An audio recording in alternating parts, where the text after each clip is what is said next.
নমস্কার, একটি নতুন ভিডিওতে সকলকে স্বাগত জানাই। আগের ভিডিওতে তোমাদের সাথে শেয়ার করেছিলাম দুর্গাপুর থেকে বাসে করে শিলিগুড়ি যাওয়া এবং সেখান থেকে বাইক কার সাইট সিন করতে করতে হোমস্টে অবধি পৌঁছানো সমস্ত কিছু। আজকে তোমাদের সাথে শেয়ার করব রামধুরাতে আমাদের হোমস্টেটি কেমন ছিল এবং এখানে সারাদিন কি খেলাম কি করলাম সমস্ত কিছু। চলো প্রথমে দেখাই আমাদের রুমগুলো কেমন ছিল এবং রুম থেকে বাইরের ভিউই বা কেমন ছিল। এটা হলো আমাদের রুম, দুটো বেড রয়েছে, সাথে ব্ল্যাঙ্কেট, লেপ, টাওয়েল সব রয়েছে, আর রয়েছে একটা ছোট আয়না আর পাশে বাথরুম। বাথরুমটাও যথেষ্ট বড় এবং ভীষণই পরিষ্কার, একদম নতুন। এই প্রপার্টিটাই নতুন দেখে তাই মনে হলো। তো বাথরুমটাও ভীষণ পরিষ্কার, মিরর রয়েছে বাথরুমে আর গিজারও রয়েছে।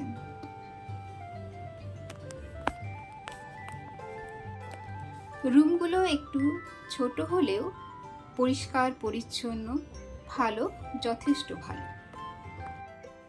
আর দেখাই আমাদের রুম থেকে বাইরের ভিউটা কীরকম। জানলা খুললেই বাইরের ভিউটা এইরকম, বেশ সুন্দর।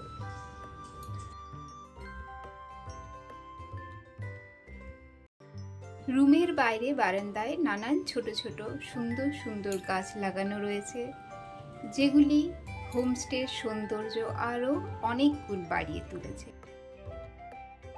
গাছগুলো দেখতেও সুন্দর এবং নিয়মিত পরিচর্যা করা হয় দেখেই বোঝা যাচ্ছে। আর বাইরে তো প্রচণ্ড মেঘ, তাই দূরের কোনো ভিউ দেখা যাচ্ছে না, বাইরের আকাশ মেঘে ভরা।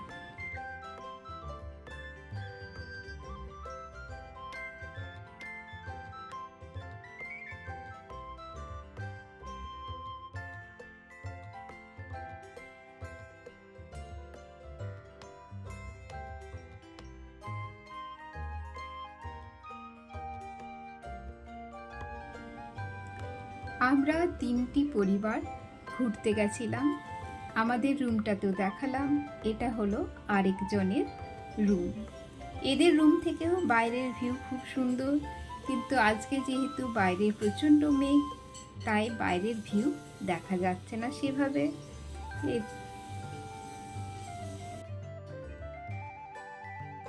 এরপর চললাম দুপুরের খাবার খেতে। সেই সকাল 9:30-10টা নাগাদ টিফিন ব্রেকফাস্ট করা হয়েছে, তারপর থেকে তো কিছু খাওয়া হয়নি, খিদেতে সবাই অস্থির। তাই চললাম হোমস্টের যেটি ডাইনিং রয়েছে সেখানে। শুধু রুমের বাইরেগুলি নয়, এখানে যে বাগানটি রয়েছে সেখানেও নানান ফুল রয়েছে, ভীষণ সুন্দরভাবে নানান গাছ লাগানো রয়েছে, তাই বাগানটিও দেখতে ভীষণই ভালো লাগছে। চলে এলাম ওনাদের ডাইনিং হলে, সেখানে আজকের দুপুরের লাঞ্চ সারলাম। দুপুরের লাঞ্চে ছিল ঝুরি আলু ভাজা, ডাল, বেগুন দিয়ে একটা সবজি, বেগুন আলু পেঁয়াজ দিয়ে একটা সবজি, বাঁধাকপির তরকারি, ডিমের কারি, ভাত, বাস।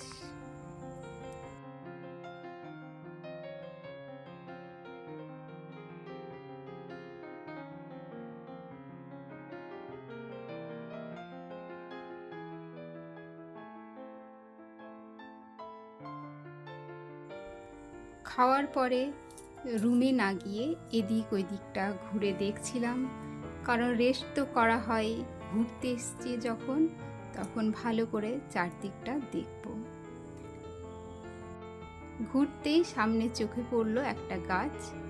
ফলটা অতটা চেনা ছিল না, জিজ্ঞেস করে জানতে পারলাম এটা পিচ গাছের। এটা পিচ গাছ। একটা পিচ তুললাম, সঙ্গে নিয়ে যাব বলে।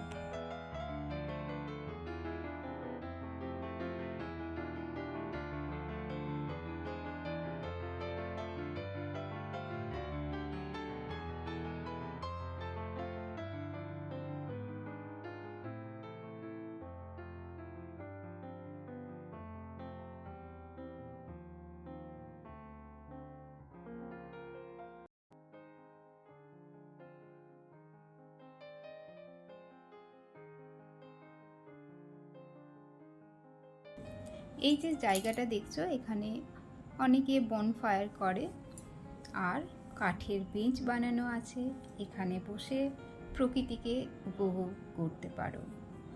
আর রাজন্য দেখো ড্রয়িংয়ের সাজ সরঞ্জাম নিয়ে এসছে, প্রকৃতিকে দেখে তার খাতায় প্রকৃতিকে তুলে ধরার চেষ্টা করছে। প্রকৃতিকে উপভোগ করতে করতে আমাদের সময় হয়ে গেল সন্ধেবেলা স্ন্যাক্সে দিয়েছিলেন চা ও ভেজ পকোড়া। দু রকম চা ছিল, উইথ মিল্ক, উইথাউট মিল্ক। তো চাটিও ওনারা অসাধারণ, খুবই সুন্দর, খুবই টেস্টি বানিয়েছিলেন।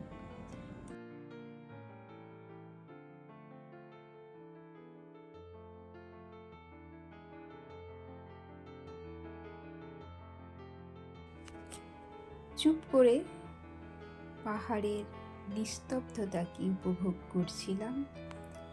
রাতের পাহাড় সুন্দরী যেন আরও মনোহরা, সমস্ত পরিবেশ যেন ধ্যান ও মগ্ন। প্রকৃতিকে উপভোগ করতে করতে আমাদের ডিনারের সময় হয়ে গেল। রাতের ডিনার সেরে নিলাম।